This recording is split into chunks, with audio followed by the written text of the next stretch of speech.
बड़े बदलाव ला रही है। सरकार से अलग अलग योजनाओं का जो पैसा सीधे डायरेक्ट बेनिफिट ट्रांसफर डीबीटी के जरिए खाते में आता है, ये पैसा निकालने अब बैंक नहीं जाना पड़ता। बैंक सखी की मदद से ये पैसा गांव में घर पर ही मिल जाया करता है। यानी बैंक सखी बैंक को गांव तक लेकर आ गई है। और जो लोग सोच रहे होंगे कि ये तो छोटा सा काम है, उन्हें मैं ये भी बताना चाहता हूं कि बैंक सखियों का काम कितना बड़ा है। यूपी सरकार ने इन बैंक सखियों के ऊपर ऐसे करीब 75,000 करोड़ के लेन देन की जिम्मेदारी सौंपी है। 75,000 करोड़ रुपए का कारोबार ये गांव में रहने वाली मेरी बहनें, मेरी बेटियां कर रही है।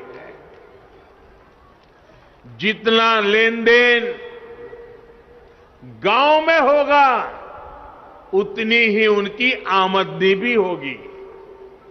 इनमें से ज्यादातर बैंक संख्या वो बहनें हैं कुछ समय पहले तक जिनके खुद के बैंक के खाते भी नहीं थे, लेकिन आज इन महिलाओं के हाथों में बैंकिंग की, डिजिटल बैंकिंग की ताकत आ गई है।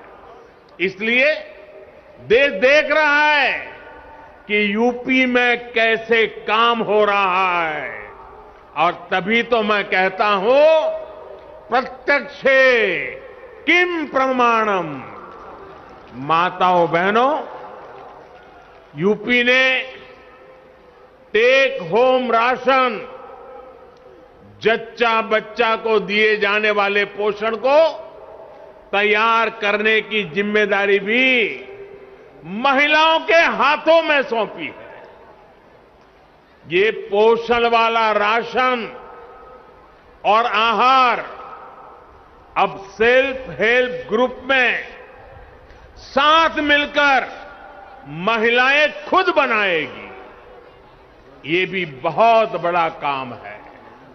सालाना हजारों करोड़ रुपए का काम है। जिन 202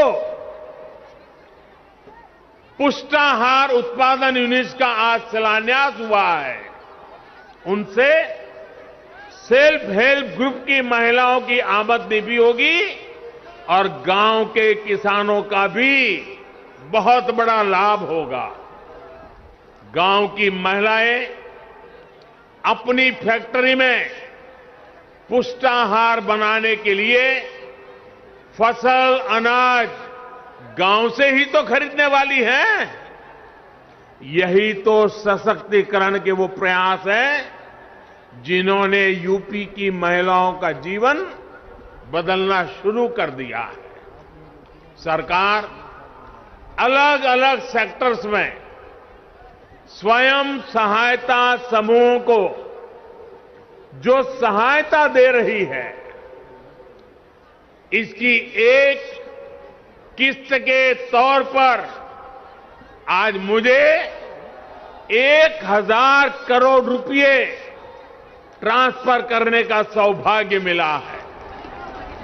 यूपी के विकास की धारा अब किसी के रोकने से रुकने वाली नहीं है। उत्तर प्रदेश की महिलाओं ने, माता बहनों, बेटियों ने ठान लिया है, अब वो पहले की सरकारों वाला दौर वापस नहीं आने देगी। डबल इंजन की सरकार ने यूपी की महिलाओं को जो सुरक्षा दी है, जो सम्मान दिया है, उनकी गरिमा बढ़ाई है, वो अभूतपूर्व है। भाइयों और बहनों, माताओं, बहनों, बेटियों, उनका जीवन पीढ़ियों को प्रभावित करने वाला, पीढ़ियों का निर्माण करने वाला जीवन होता है। एक बेटी का सामर्थ्य, उसकी शिक्षा, उसका कौशल सिर्फ परिवार ही नहीं, समाज की, राष्ट्र की दिशा तय करती है। इसलिए 2014 में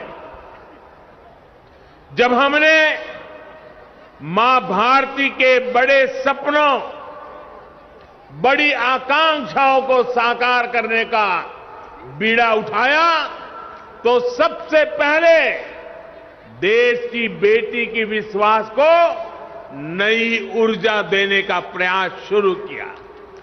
इसलिए हमने बेटी के जन्म से लेकर जीवन के चक्र में हर अवस्था में महिलाओं को सशक्त करने के लिए योजनाएं बनाई, अभियान चलाए। साथियों, बेटियां कोख में ही ना मरी जाएं, वो जन्म लें, इसके लिए हमने बेटी बचाओ बेटी पढ़ाओ अभियान के माध्यम से समाज की चेतना को जगाने का प्रयास किया। आज परिणाम यह है कि देश के अनेक राज्यों में बेटियों की संख्या में बहुत वृद्धि हुई है।